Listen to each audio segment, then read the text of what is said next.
The mountains of eastern Afghanistan were painted in the color of gunmetal and dust. Dawn broke slow, crawling over jagged ridges and valleys that had seen centuries of war. Commander Ethan Reynolds crouched behind a shattered mud wall, his M4 rifle pressed against his shoulder. Around him, his SEAL team was pinned, cut off, and low on ammo. The mission had gone sideways fast. They'd been tracking a high-value insurgent leader, a ghost named Khalid Rahman, known for ambushes that turned into massacres. Now, they were the ones trapped in the kill zone. "Bravo 2, this is Falcon," Reynolds barked into the radio, sweat cutting through the grime on his face. "We're pinned south of the ridge. Heavy contact multiple shooters with RPGs. We need extraction ASAP." Static hissed. An clipped voice replied, "Negative, Falcon. Air support is 20 minutes out. Hold your ground. Hold your ground." Reynolds gritted his teeth. They were already surrounded on 3 sides. Bullets cracked off the stones inches from his head, sending shards flying. He looked to his left. Petty Officer Mendez was bleeding from the arm, but still firing bursts downrange. To his right, Chief Walker reloaded behind a burned-out pickup truck, cursing under his breath. Then something strange happened. A single gunshot echoed through the valley, deep, distant, deliberate. Not the wild rattle of a K-fire, not the erratic pop of close combat. This was controlled, crisp, surgical. Seconds later, one of the enemy's heavy machine guns went silent. "What the hell was that?" Walker shouted. Reynolds scanned the ridge. Through the haze of smoke and heat shimmer, he caught a flicker of movement, just a glint of light high above. Whoever it was had line of sight on the entire battlefield. Another shot cracked, then another. Each one found a target precise, deadly. Within 30 seconds, 3 of the enemy positions were gone. The valley fell oddly quiet, as if the war itself paused to listen. Then a voice came through the SEAL's encrypted channel. Calm, female, American. "Falcon, you're clear to move north ridge. 30 meters west, there's cover by a dry creek bed. You've got 30 seconds before they regroup." Reynolds froze. He hadn't given his position over open comms. Whoever this was, she had their encryption codes. "Identify yourself," he demanded. "This is Commander Reynolds, SEAL Team 7. Who are you?" No answer. Instead, the voice returned, firm but steady.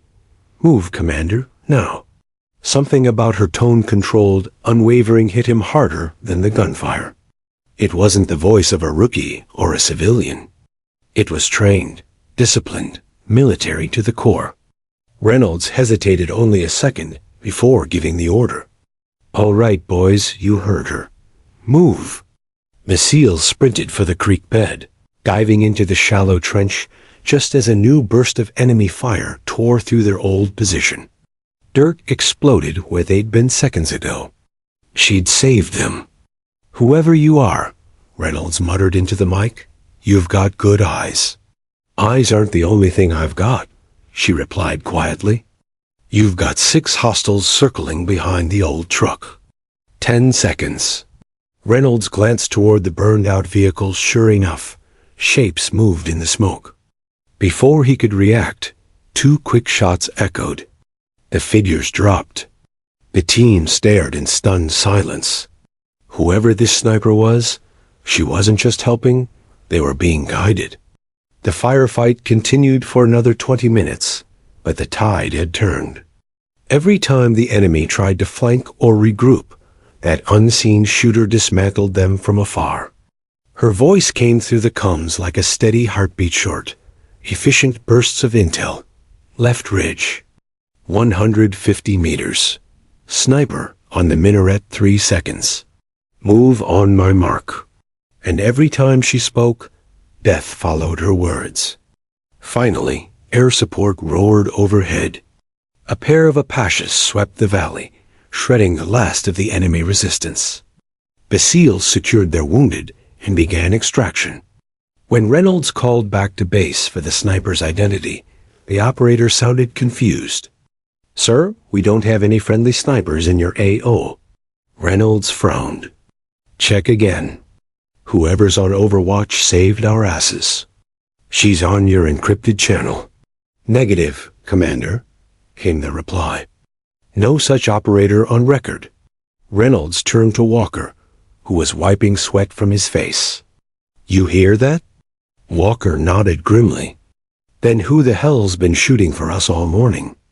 The team exchanged uneasy looks. No one spoke. As they moved toward the extraction zone, Reynolds kept glancing at the ridge. He swore he saw a figure standing against the rising sun, slender, motionless, rifle slung low. But as the chopper dust kicked up and the rotors thundered, the shape vanished like smoke. Inside the helo, the men tried to shake it off. Mendez laughed nervously. "Bet it was CIA. Those ghosts show up, shoot everything, and disappear before payday." Reynolds didn't respond.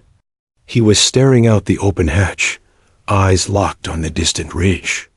There was something about her precision, her calm under pressure. It wasn't random. It was muscle memory, the kind drilled into elite soldiers. Yet no female sniper was currently registered under any joint ops with his unit. Back at Forward Operating Base Stetson, the debriefing was sterile. The analysts noted the unknown sniper's contribution, but flagged it unverified support asset. Reynolds demanded to see the cum logs. Every transmission from her was wiped clean. Gone. As he sat alone in the dim operations tent, the sandstorm outside howling like a ghost, Reynolds replayed her words in his head. "Move, Commander." Now, there was command in that tone, precision, experience, but also something else, a faint edge of sorrow, buried deep. He rubbed his temples and sighed. "Who the hell are you?" he whispered. Later that night, he stood outside under the endless Afghan stars, the mountains silhouetted in shadow. Somewhere up there, she was watching. He could feel it. A small wind picked up, scattering dust across the compound. A single bullet casing lay in the dirt near the gate. Polished, perfect. He picked it up, turning it over in his fingers. A .338 Lapua Magnum long range, sniper caliber, hand-loaded, military grade. Reynolds pocketed it, eyes narrowing toward the ridge one last time. The next morning, the official report on Operation Dust Spear listed no confirmed sniper support. Command dismissed it as local interference. The SEALs went back to their routines, pretending nothing unusual had happened. But the men talked quietly, in whispers. They called her the Shadow. And Commander Reynolds knew, even then, that this wasn't over. Somewhere in the files of some forgotten black project, a name was being erased, while a legend was just beginning to form. He'd find her. Not out of curiosity, not out of protocol, but because he needed to know who was the woman with no name, no rank, no record, yet the deadliest aim he'd ever seen. The storm had passed, but the questions didn't. Commander Ethan Reynolds sat alone in the tactical ops room, staring at a screen filled with static-laced playback. The mission footage from Operation Dust Spear had been corrupted, half of it unreadable, the other half scrubbed clean. The only clear sound that remained was a single voice through the comms, calm, low, and distinctly female. He had replayed it at least 20 times. "Move, Commander, now." Each word felt carved into his skull. Whoever she was, she had overridden encrypted SEAL channels, something only high-level intelligence operatives or black-budget assets could do. Yet when Reynolds had pressed the joint command for her name, the response had been the same, every single time. No record found. Operator does not exist. That phrase, does not exist, echoed louder than any gunfire he'd faced. Later that afternoon, Reynolds met with Captain Harris, his commanding officer. The captain's office was dim, a fan creaking overhead, papers scattered across a metal desk. Harris was a man carved from rules, grizzled, gray, and allergic to curiosity. "Sir, that sniper saved my entire team," Reynolds said firmly. "I need to know who she is." Harris leaned back, eyes narrowing. "You're asking the wrong questions. Ethan, the kind of people who can access your channel aren't the kind you write reports about. So she's CIA?" A long pause, then a faint smile. "She's nobody, officially." Reynolds didn't like that answer. "Nobody shoots like that, sir. Nobody." Harris sighed, taking off his cap and rubbing his temple. "I've been doing this for 30 years. I've seen assets come and ghosts disappear before their coffee cools. My advice? Be grateful you're alive and leave ghosts alone." But Reynolds wasn't wired that way. That night, he couldn't sleep. The base generators hummed in the distance as he sat at his bunk, the bullet casing from the battlefield turning in his fingers. He'd kept it as a reminder not of survival, but of the mystery that refused to die. He opened his encrypted laptop and started digging. He accessed restricted after-action reports, cross-checked satellite logs, and searched thermal signatures from the coordinates where the shots originated. Then, there it was, one single reading. A heat trace, exactly where she'd been perched. Duration, 43 minutes. Movement, minimal. Exit direction, North Ridge. She had stayed behind after the SEALs left. Alone. Reynolds leaned closer. The data tag identified the source as Asset 0 to 1, active. But the file was redacted entirely, no branch, no handler, no record of existence. Even the timestamp metadata was overwritten by a line of text. Access restricted by Omega clearance. Omega clearance. That wasn't CIA. That wasn't even JSOC. That was Black Tier. Intelligence operations so deep, they didn't answer to Congress. He exhaled slowly, realizing just how far out of bounds he'd gone. The next day, he tried again through official channels. Requesting clarification on Asset 0 to 1, he said to the communications officer. The young sergeant at the desk blinked. "Sir, that designation doesn't exist in our system. Check external databases." "Special activities. Already did, sir." Reynolds frowned. "Then why does this bullet match a military hand-load configuration?" He dropped the casing on the desk. The sergeant hesitated. "Where'd you get that?" "Field recovery." The man swallowed hard.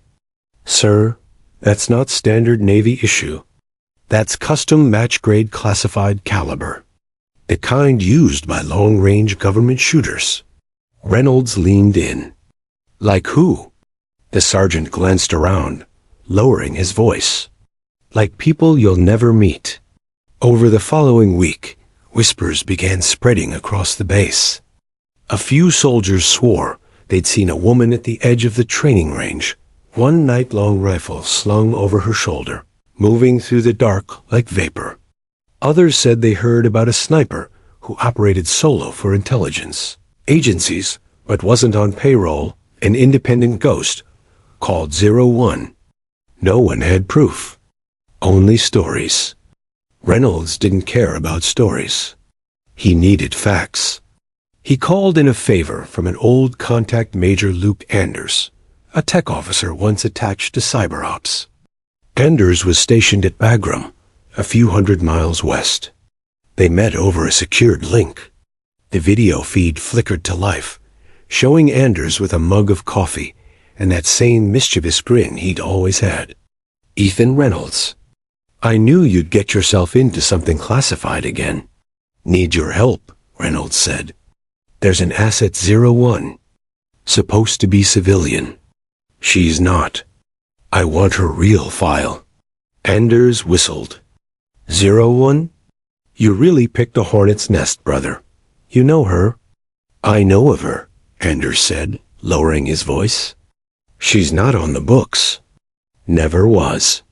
Word is, she came from an experimental sniper initiative, part DARPA, part Delta training. Mixed military precision with AI recon tech.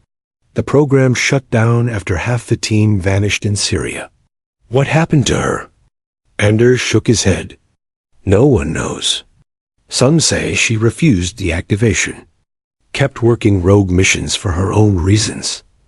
Which are? Maybe she's still following orders.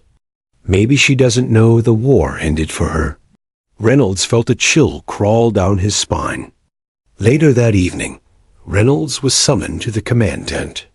Inside stood two men he'd never seen before, both wearing suits, their badges blank. "Commander Reynolds," one said smoothly, "we understand you've been inquiring about an off-the-record operator." Reynolds crossed his arms.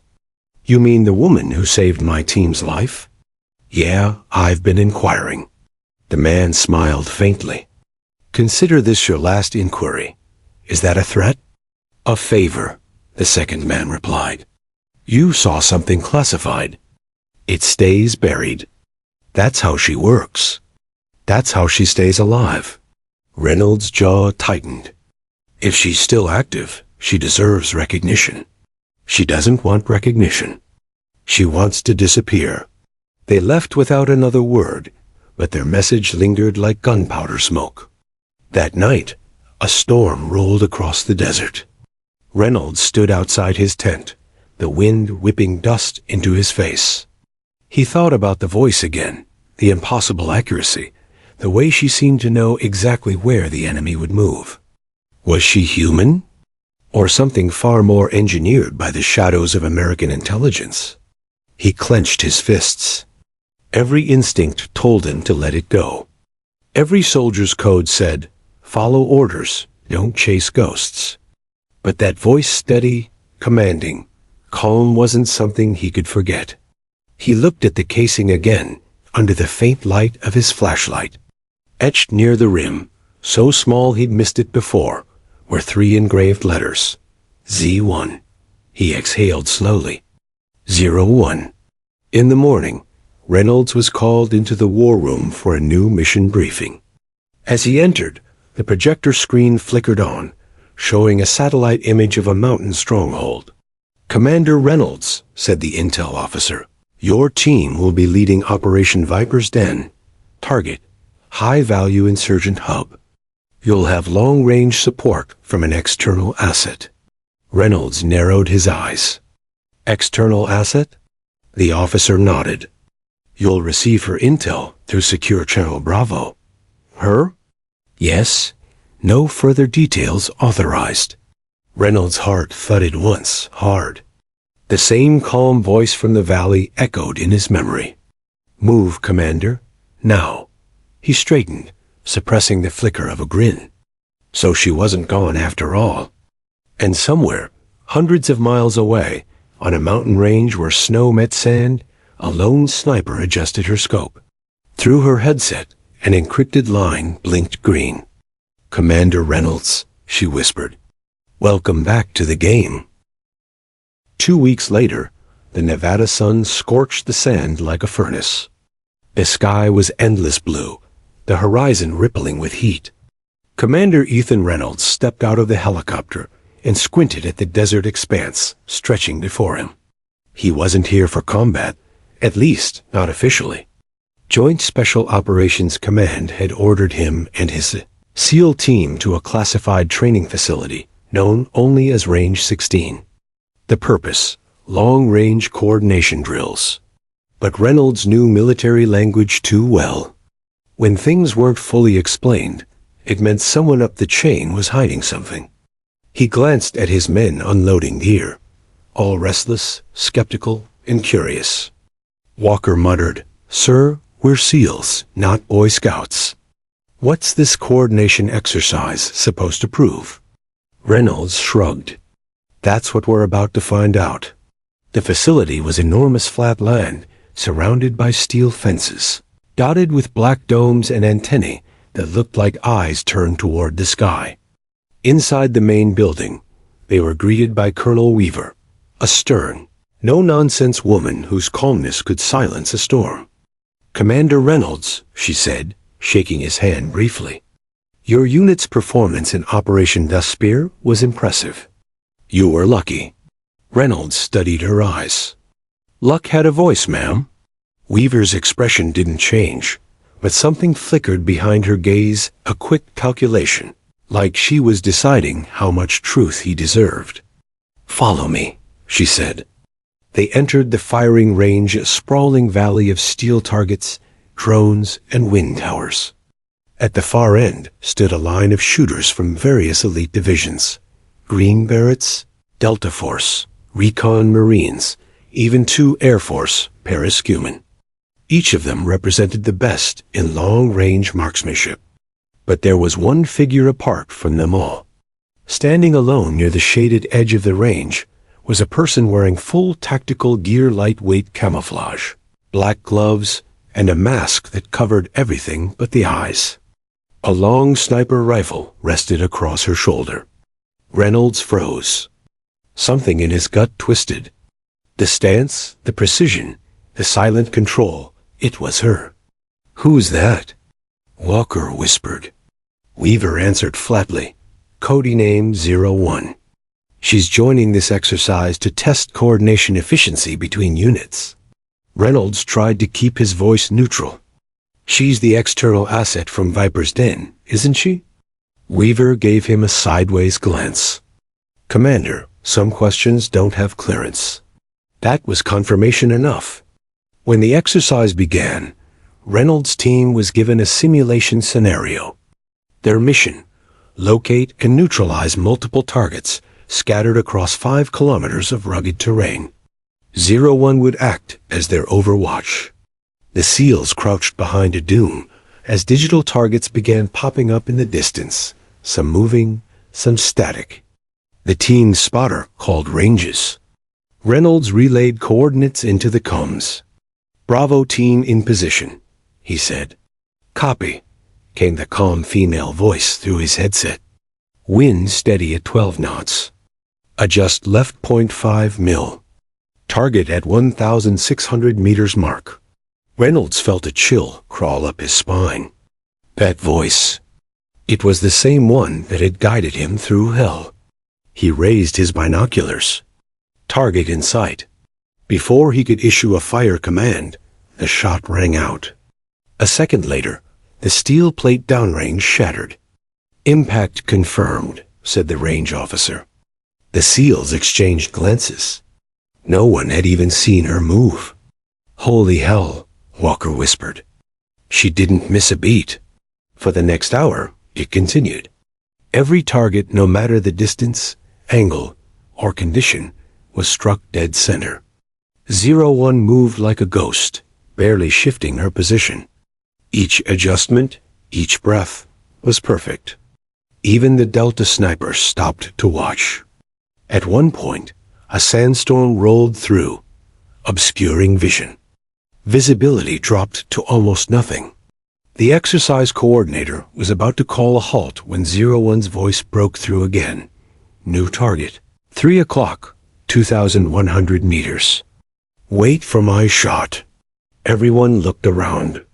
No one could even see that far in the dust. Then, crack. When the wind cleared minutes later, the target was down dead center. The range fell silent. The instructor, a gruff Marine major, checked his scope, then laughed in disbelief. "Whoever she is, she's rewriting physics." When the session ended, Weaver dismissed everyone except Reynolds. He stayed behind, watching 01 pack her gear with precise movements. She never looked his way, but he knew she was aware of his presence. He walked over slowly, boots crunching in the sand. "Nice shooting," he said quietly.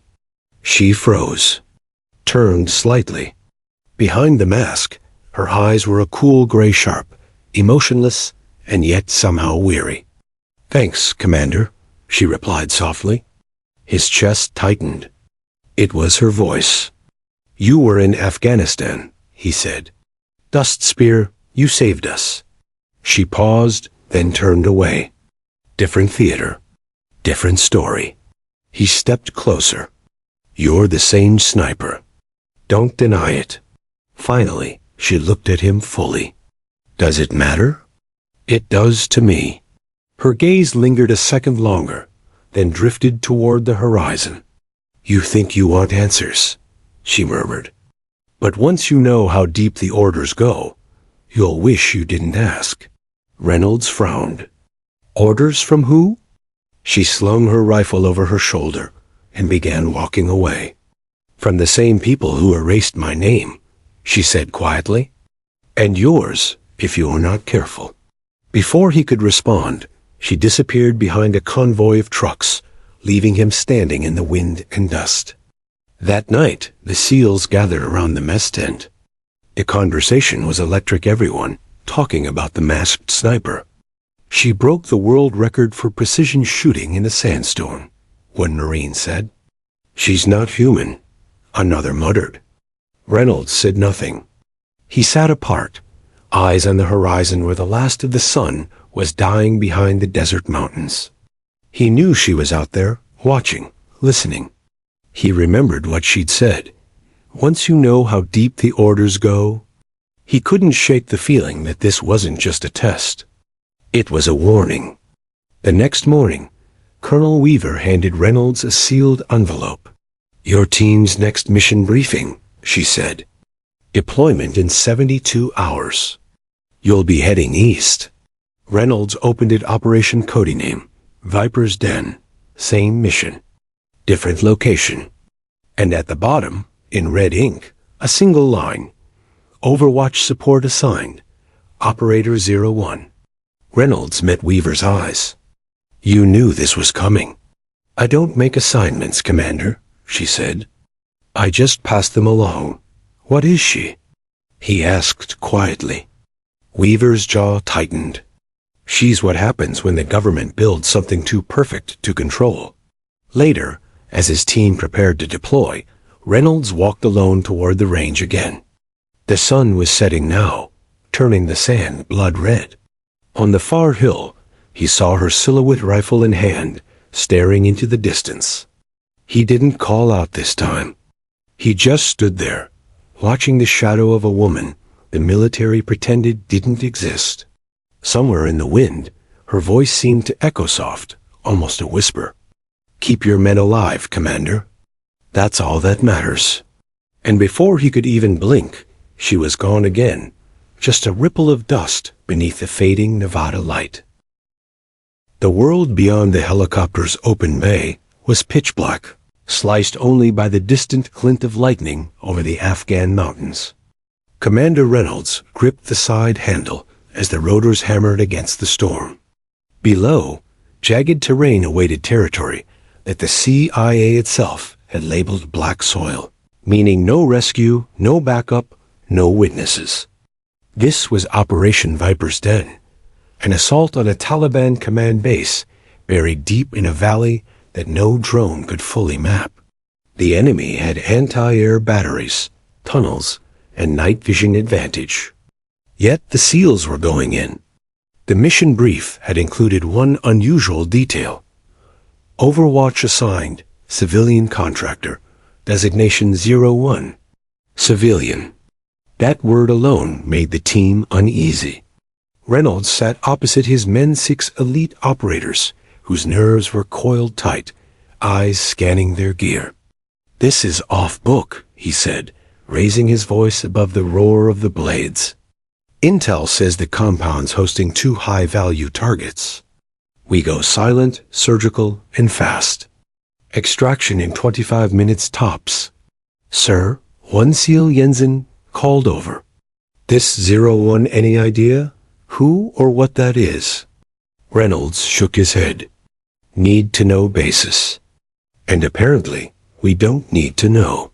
A chuckle rippled through the team, quick and sharp, a way to mask their unease. But Reynolds wasn't laughing. He remembered the calm, confident voice from weeks ago, the shot that saved them on the ridge. Deep down, something told him it was her again.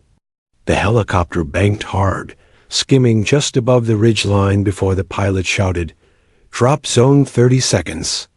The ramp lowered, revealing a narrow clearing, illuminated only by lightning flashes. The teen rappelled down, boots sinking into mud and gravel. The chopper lifted off, swallowed by the night. Silence followed cold. Endless silence. Reynolds gave a silent hand signal. Advance. The teen moved like shadows through the valley, goggles cutting through the dark in green hues. Static crackled faintly in Reynolds' earpiece. Then, that same calm female voice broke through. Reaper team, you're clear for approach. 4 hostiles by the outer wall, 2 on the tower. Recommend thermal sweep in 30 seconds. The men froze. They all recognized her voice instantly. Jensen mouthed, it's her. Reynolds kept his tone even. 01, confirm your position. Don't worry about that, Commander. Eyes on your path. You move, I'll clean the corners. Then crack. One suppressed shot echoed across the valley. The tower guard slumped. Crack. Another. The outer wall lookout dropped before his cigarette hit the ground. The SEALs exchanged wary looks. She was up there somewhere, invisible. Reynolds gave the go signal. They moved in. Inside the compound, chaos erupted fast. The SEALs breached the main gate with explosive charges controlled, precise. The shockwave rippled through the mud walls, and the first wave of fighters stumbled out, shouting in Pashto. The night lit up with muzzle flashes. Contact left, shouted Cole, the team's point man. Reynolds dove behind a pile of sandbags and fired controlled bursts. The air smelled of gunpowder and dust. The enemy pressed hard from the east wall, trying to flank. Then, her voice again calm, clinical. Commander, enemy reinforcements inbound north slope. 12, maybe 14. You've got 30 seconds. Copy that, Reynolds replied. Can you thin them out? Already working on it. Crack, crack, crack. Each shot timed perfectly, spaced by a heartbeat. Reynolds risked a glance through the scope of a fallen insurgent's rifle. Up on the far ridge, lightning illuminated a figure lying prone beneath a black cloak, rifle steady on the bipod. No name tag, no insignia, just precision. He didn't know how far she was, but her aim was flawless, an impossible distance. Within minutes, the reinforcements never reached the compound. Inside the command center, Cole planted C4 on communications equipment. Charges set. He shouted. Good, Reynolds barked. Grab the intel drives and move to exfil. But as they turned to leave, the compound shook with an explosion. One of the tunnels collapsed, blocking their escape route. We're trapped, yelled Jensen. Negative. 01's voice came again. I've got a secondary route. Follow my laser north corridor. Through their night vision lenses, a faint laser beam flickered against the far wall, marking an exit through a half-buried door. They followed it, weaving through debris, smoke, and the shouts of panicked fighters. Outside, the rain started, pounding hard against the earth. 01, we're clear, Reynolds said between breaths. We owe you one. You owe me nothing, Commander. Just don't stop moving. Suddenly, gunfire erupted from the ridgeline. An enemy sniper someone fast. A bullet grazed Cole's shoulder, spinning him to the ground. Sniper, North Ridge. Jensen shouted. Reynolds ducked, trying to locate the threat. But before he could call for help, crack. The enemy shooter dropped. Sniper down. Her voice came, soft and calm. That's the last one. Then the comms went dead. Reynolds paused, chest heaving. 01, confirmed status. Nothing. The silence stretched, broken only by the patter of rain and the click of their rifles being checked. They reached the extraction zone, signaling the chopper. As the rotor blades thundered overhead, Reynolds looked back one last time toward the ridge where she'd been. No figure, no movement. Just a faint glimmer of moonlight reflecting off a spent shell casing lodged in the rocks. The team climbed aboard. As they lifted off, Reynolds stared out the window, scanning the dark slopes. "She's gone," he murmured. Cole, bleeding but conscious, looked at him. "Who was she, sir?" Reynolds didn't answer. He didn't know. But deep down, he was sure of one thing. Whoever that woman was, she wasn't just another operative. She was a ghost, the kind the government erased, but the battlefield remembered. Back at base, Command congratulated the unit on a successful mission. But when Reynolds tried to file a commendation for 01, the system flagged it. No such operator existed. The official report listed unidentified sniper support source unverified. Reynolds sat in silence for a long moment after reading that line. Then he simply signed his name and closed the file. That night, as the desert winds howled outside the base, he stood on the firing range, staring down his rifle scope at the mountains. Somewhere out there, he knew, she was watching too silent, unseen, waiting for her next impossible mission. And though the Pentagon could delete her name from every database, it couldn't erase the image of her calm voice cutting through chaos.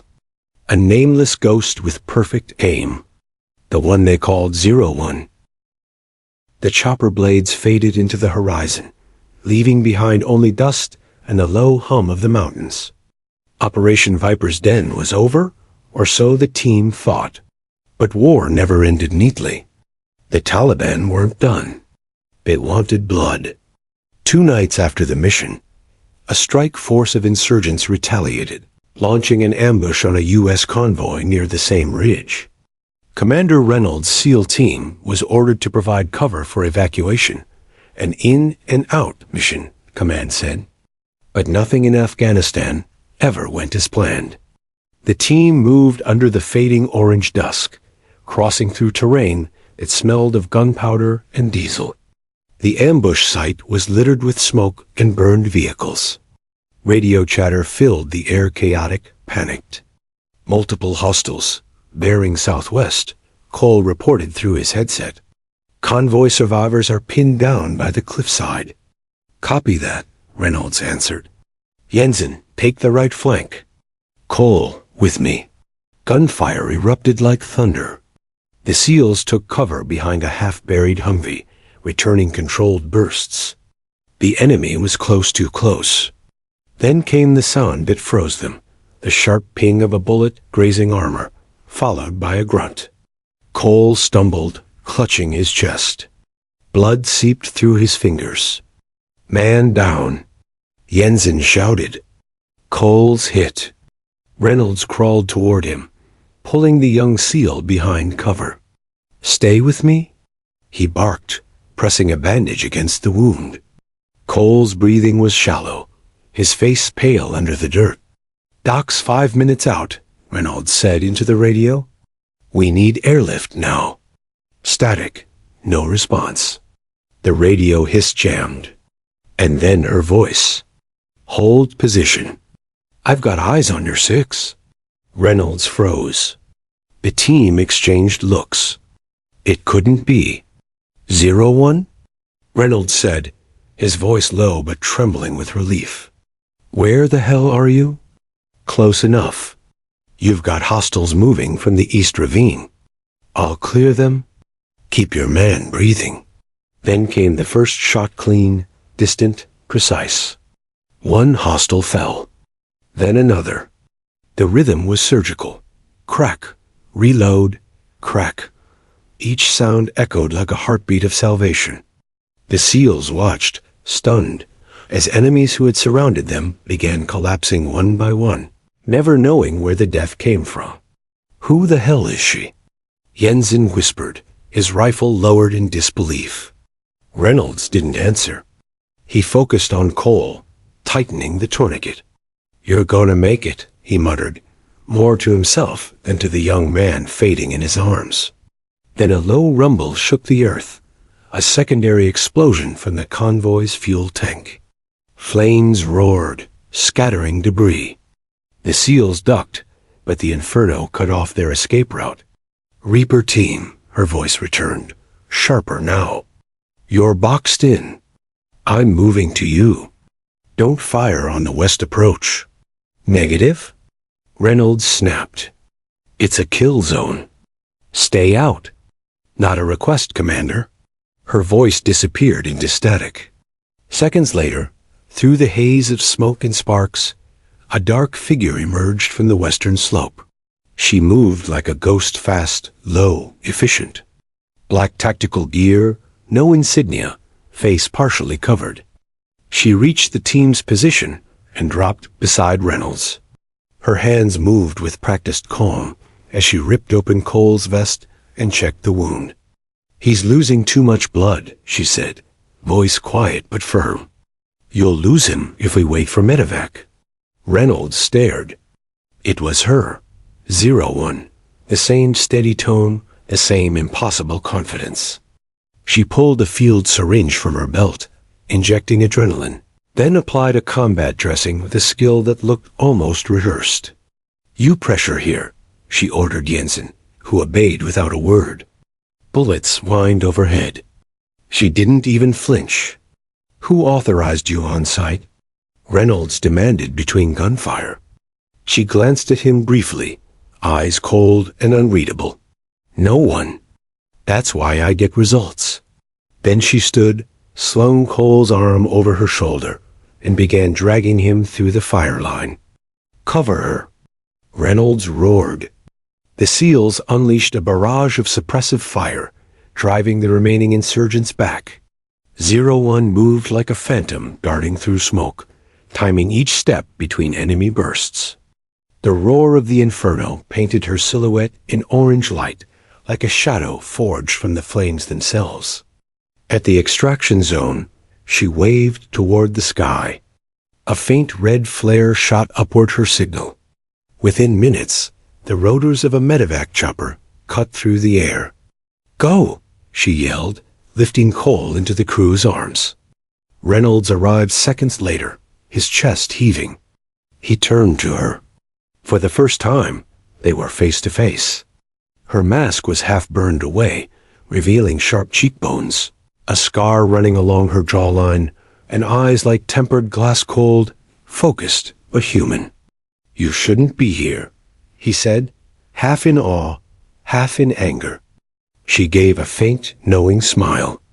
"Neither should you." Before he could reply, she tossed him a small flash drive. "Mission report," she said. "Coordinates for their secondary base. You'll need it." "Wait, who are you?" Reynolds asked. But she was already walking backward into the smoke. "Nobody," she said quietly. "And that's the point." Then she disappeared, swallowed by the night. The chopper lifted, carrying Cole to safety. Reynolds stood there, eyes fixed on the ridge, the distant echo of her rifle still ringing in his ears. Back at base, he filed his report with trembling hands. Under sniper support, he wrote one line: "Unknown female operative. Code name 01. Mission critical." Hours later, his report came back stamped in red ink. "Invalid entry, unauthorized personnel reference." When he called command, the answer was curt. "No such operative exists, Commander." Must have been a Combs error. "Error?" he repeated, voice rising. "A ghost doesn't drag a bleeding man through fire." "Drop it," the officer said coldly. "That's an order." Reynolds hung up without replying. That night, he visited the infirmary. Cole was alive, weak, but stable. As Reynolds turned to leave, the young SEAL opened his eyes and whispered, "Sir." "She was real, right?" Reynolds paused, his throat tight. "Yeah," he said softly. "She was real." Later, as the desert winds howled outside the base, Reynolds found something on his desk, a single spent bullet casing, placed neatly beside his rifle. No note, no message, just that small piece of brass, gleaming in the dim light. He picked it up and turned it over. Scratched faintly into the side were 3 small letters. Z01. Reynolds smiled faintly. "You're not a ghost," he murmured. "You're a damn guardian." And though no one else would ever know her name, every man on that mission would remember the faceless sniper who appeared through smoke and fire to save one of their own, then vanished like she'd never existed. She wasn't part of any record. She wasn't in any report. But to those she saved, she was legend. The legend called 01. Commander Reynolds sat alone in his dimly lit quarters long after midnight, the soft hum of the base generators the only sound breaking the stillness. The air smelled faintly of gun oil and dust. The bullet casing her casing rested on the table in front of him, catching a sliver of light from the desk lamp. He had stared at it for hours.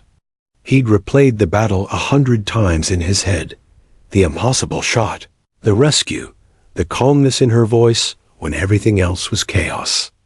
But what haunted him most was the way command had dismissed her. Like she didn't exist.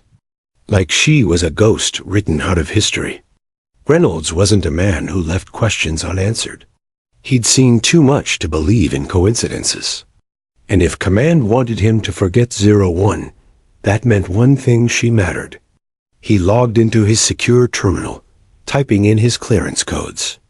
The Pentagon database blinked to life. He searched 01.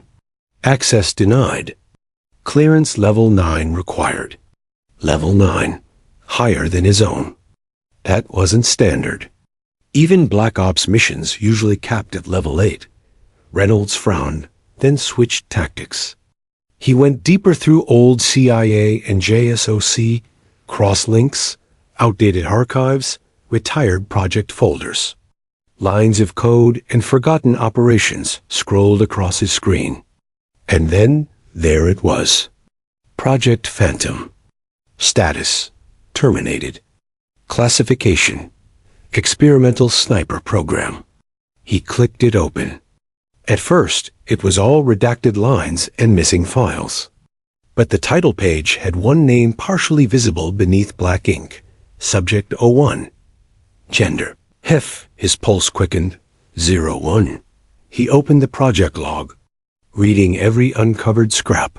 Objective: to create independent sniper units trained beyond standard military protocols, self-sustaining, emotion suppressed, capable of operating outside command structure.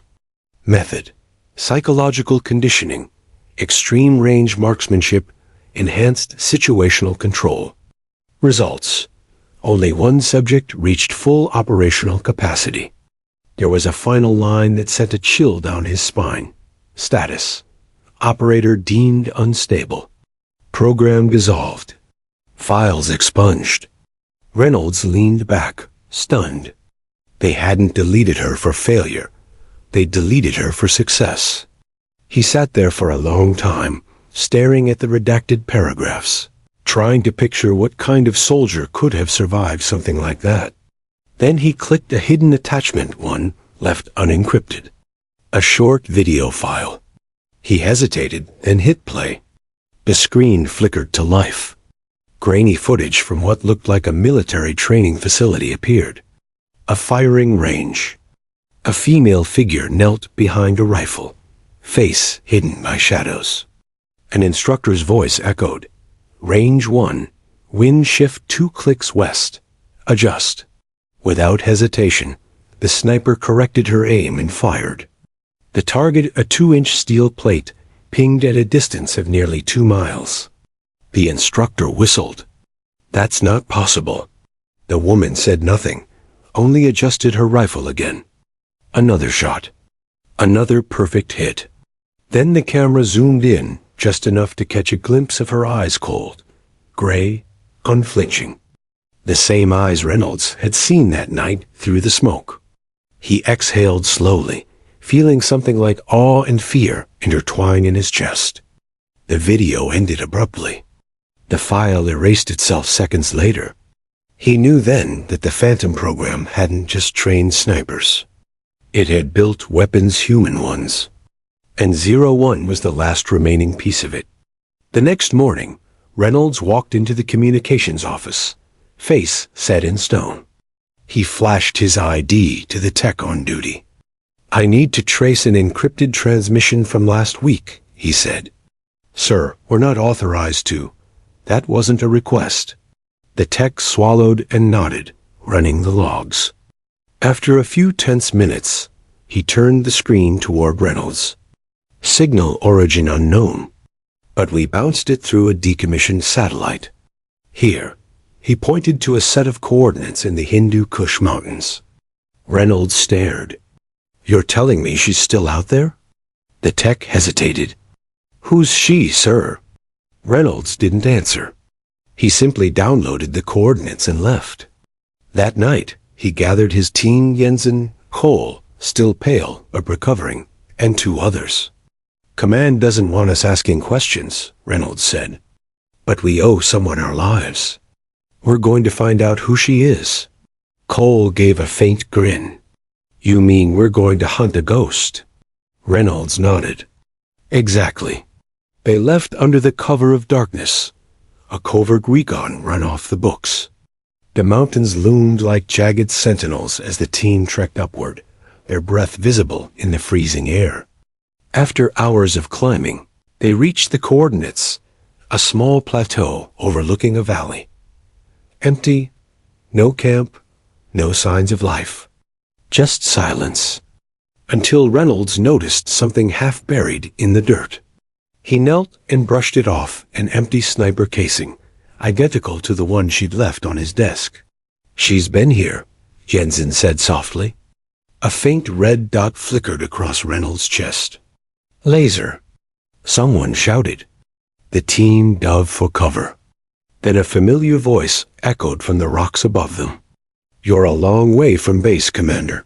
Reynolds looked up, his rifle lowered. 01. A shadow stepped from the cliffside, black tactical suit, hood up, rifle slung over her shoulder. "What are you doing here?" she asked coldly. "I could ask you the same," Reynolds said. "You've been saving our lives from the shadows. I think we deserve to know who you are." She regarded him for a long moment, her expression unreadable. Then she said quietly, "You shouldn't have come. Some ghosts aren't meant to be followed." Reynolds took a step forward. "They erased you. They called you unstable. But I saw what you did. You weren't unstable. You were the best." Her jaw tightened. "I wasn't supposed to exist." The wind howled through the valley. Finally, she lowered her hood. Her face was tired, scarred, but strong. "They trained us to detach, to kill without hesitation. When I started asking why, they shut it down. I walked away, but they made sure I disappeared." Reynolds nodded slowly. "You could come back." "We could," she cut him off. "You don't understand. I've seen what the government does to things it can't control." She glanced toward the horizon, then added softly, "I help from the outside now, where your rules don't reach." Reynolds felt a mix of admiration and sorrow. "They'll never admit you exist." "I don't need them to," she said, slinging her rifle. "The enemy knows, and that's enough." Then she handed him a small encrypted drive. "You'll need this," she said. "Intel on sleeper cells planning to hit your next supply line." He took it, knowing this might be the last time he'd ever see her. "Why help us?" he asked quietly. She gave a faint smile. "Because you're still fighting for something real. And I remember what that felt like." Before he could reply, she turned and walked toward the edge of the ridge. The mist swallowed her silhouette. 01. Reynolds called after her. She paused, glancing back only once. "You'll never find me again, Commander. But you'll know when I'm there." Then she vanished. Back at base, Reynolds decrypted the drive. Inside were coordinates, files, and tactical maps intel no one outside high-level CIA networks could have acquired. When he reported the information, command was stunned. "Where did you get this?" an officer demanded. Reynolds just said, "A friend." Later that night, he opened his locker. The bullet casing still sat there, gleaming faintly under the light. He placed the new one beside it. 2 casings. 2 missions. 2 reminders of a ghost who'd saved his men twice and disappeared both times. He didn't need her file anymore. He knew the truth now. She wasn't unstable. She wasn't erased. She was still out there, watching, guarding, living beyond the reach of bureaucracy and metals. And Reynolds made himself a silent promise. If the world ever forgot her, he wouldn't. The base was buzzing with an unusual energy. Flags snapped in the morning wind, their bright colors a stark contrast to the gray concrete and sand that made up the sprawling compound. A ceremony had been scheduled, medals, briefings, and commendations for Operation Viper's Den. High-ranking officers would be present, cameras rolling, reports filed. Commander Reynolds walked through the courtyard, his uniform crisp, but his mind elsewhere. The SEALs were lined up, polished boots clicking against the pavement, the morning sun casting long shadows over their sharp silhouettes. They were expecting honors for a mission well executed, but Reynolds had something else on his mind. 01. He had spent weeks uncovering her past, understanding the depth of the Phantom program, watching the silent trails she left across operations. Now he wanted the world, at least the SEAL team, to acknowledge her. Colonel Weaver stepped up to the podium, reading the names of the decorated operators. The SEALs shifted nervously, exchanging glances. Reynolds noticed Cole standing taller, still pale but visibly stronger, and Jensen, jaw clenched, eyes glinting with barely restrained curiosity. And now, Weaver continued, a commendation for the sniper support that proved critical in the success of Operation Viper's Den. Reynolds stiffened. His heart pounded. The SEALs looked around. There was no name on the list. No 01. "Sir?" Cole whispered, confusion evident. "Wait," Reynolds said. He stepped forward, straightening his uniform. The room quieted as he approached the podium. "Colonel," he said firmly, "with your permission, I would like to formally recognize an operator who saved this team twice." Weaver raised an eyebrow, lips tight. "Go ahead, Commander." Reynolds turned to face his team, then the officers, and finally, he raised his hand and saluted. The courtyard held its breath. In the heat of combat, during Operation Dust Spear and Operation Viper's Den, one operator's precision, calm, and courage ensured our survival, Reynolds said. His voice was steady, but each word carried weight. This operator saved lives when no one else could. She has no rank, no official record, no name in our files. But she exists. And her deeds are undeniable. The officers exchanged tense glances, murmuring. The SEALs stared in stunned silence. Reynolds reached into his pocket and produced the bullet, casing the small brass token she had left at his quarters after the last mission. He held it up. For this operator, codename 01. The SEAL's eyes widened. Gasps rippled through the courtyard. Reynolds continued, voice unwavering. To the world, she may be a ghost. To this team, she is our protector, our guardian, and our comrade. Let it be known 01 saved lives, and she deserves our acknowledgement, even if the system denies it. He paused. Then, in a gesture no one had ever expected, he saluted the empty air in her direction. A silence fell. The wind carried his salute across the courtyard. For a moment, it was as if the entire world had stopped, waiting to see if the ghost would respond. And then, from the shadows at the edge of the courtyard, a figure stepped forward. The SEAL stiffened, recognizing the black tactical silhouette immediately. 01. The sun caught her face, partially obscured by a scarf and the hood of her jacket. Her gray eyes met Reynolds'. There was no applause, yet only stunned, awed silence. She had returned, just long enough to witness the acknowledgement she had always avoided. Reynolds lowered his hand, but didn't break eye contact. "Welcome back," he said softly. For the first time, the SEALs saw her face fully. It was lined with experience, battle scars faint but real, eyes unyielding yet human. The legend had a face. She nodded once, almost imperceptibly, and then vanished again, moving as silently as she had appeared, disappearing into the shadows behind the officers' tents. The SEALs looked at Reynolds, mouths agape. Jensen finally whispered, She's real. And we just saw her?" Reynolds nodded. "Yes, and that is all we need to know. Remember her. Honor her. Not because command will, but because she earned it." The ceremony continued, but the energy had shifted. Where once there had been the rigid formality of military procedure, now there was reverence. Every SEAL present carried the memory of seeing her, a reminder that sometimes the most important soldiers never appear in the records, never take the medals, yet shape history in silence.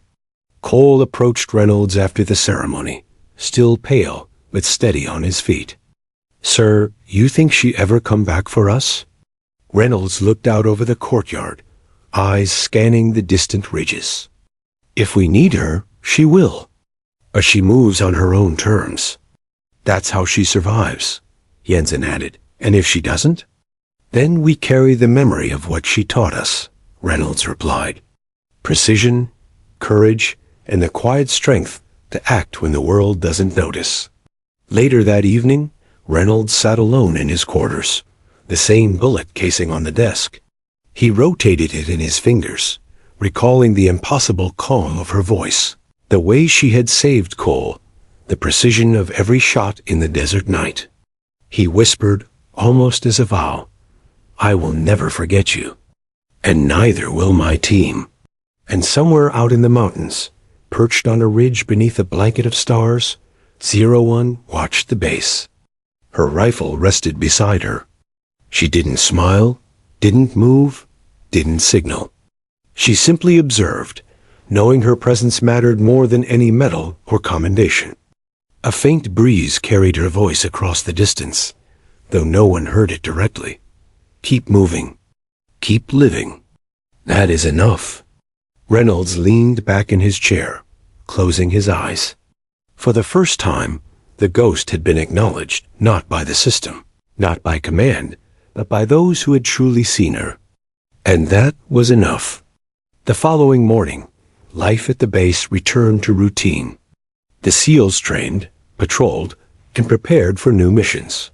Yet in every formation, every briefing, every whispered conversation about the sniper who saved us, her name, 01, echoed like a legend reborn. She had no rank, no official file, no face in the military archives. But in the hearts and minds of those she saved, she would never be forgotten. 01 existed, and she had left a mark that no bureaucracy could erase. Weeks had passed since the salute. Operation Viper's Den was officially closed, yet the memory of 01 lingered in the SEAL team's minds like a shadow they could neither chase nor forget.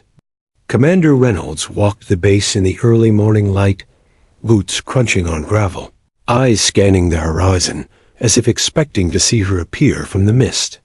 She never did. The team had returned to routine missions, but every operation carried a silent question. Where is she now? One evening, Reynolds was in the communications hub reviewing satellite intel when a ping blinked on a decommissioned Channel 1 he didn't recognize. He froze.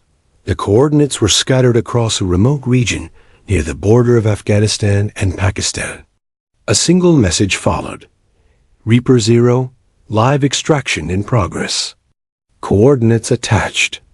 ETA 2 o'clock. His heart raced. Only one person could send this. He knew it before reading the next line. He gathered Cole, Jensen and Walker. Pack light. We're moving out. There's someone out there who needs our eyes. The team exchanged skeptical glances.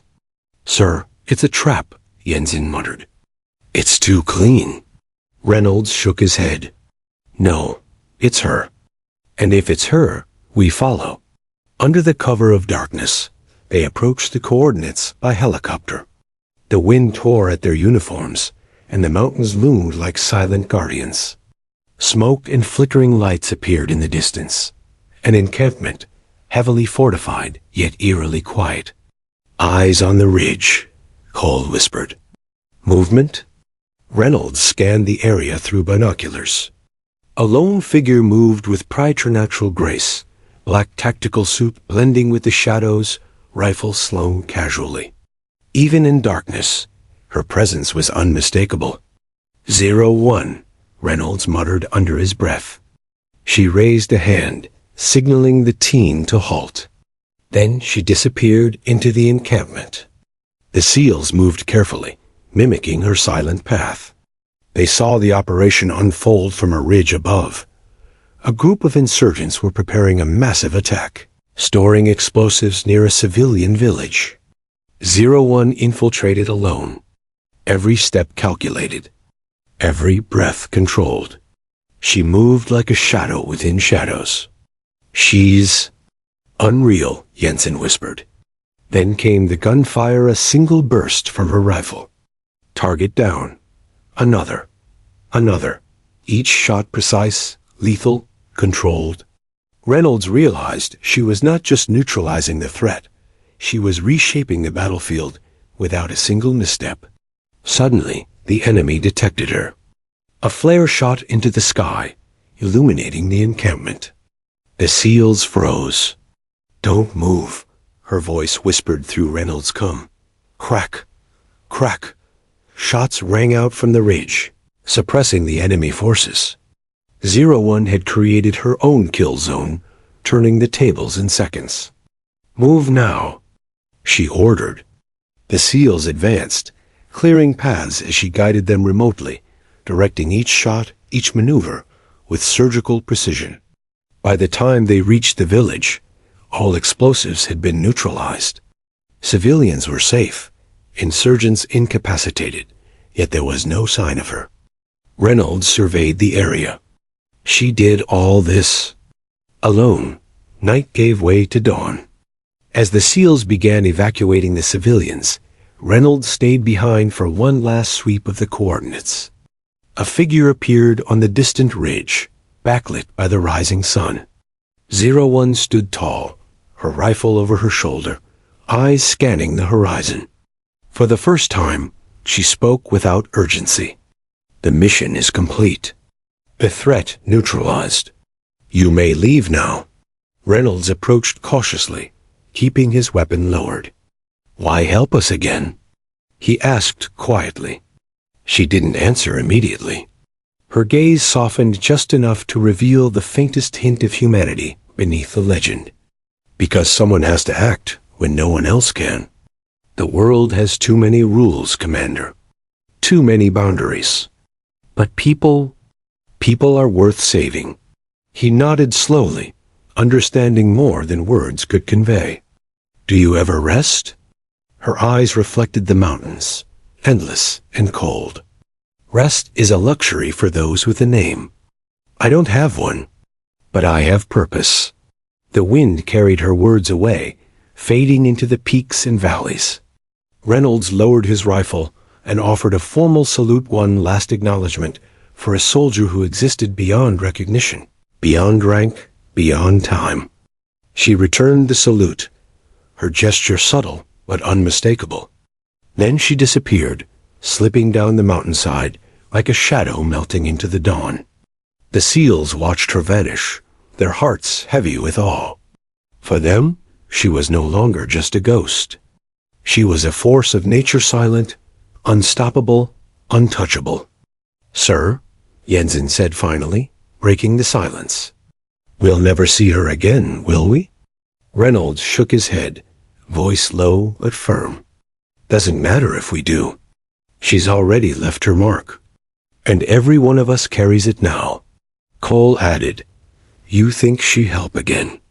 If we need her?" Reynolds smiled faintly, eyes still scanning the mountains. "She always will. That's what makes her different.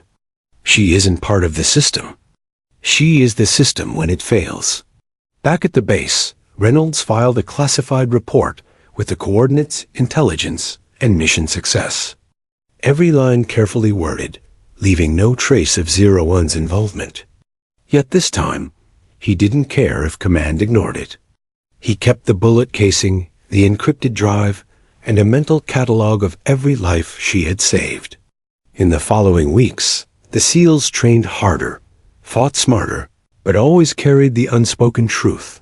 Somewhere, unseen, was a guardian who would appear when the world needed her most. 01's legend grew in whispered conversations among elite units, a myth not written in official records, but etched in memory. No one knew her name, her rank, or even her true origin. But everyone who saw her, every life she touched, knew one truth. A soldier without a name, without recognition, could change the world more than any army ever could. Reynolds would never forget the face behind the legend, the gray eyes, the calm voice, the shadow that had saved his men more than once. And though she walked in silence, he knew one day, if the world tilted too far toward chaos, 01 would return silent, precise, unstoppable. Until then, she remained the last shadow, the guardian unseen by the world, but unforgettable to those she saved. The end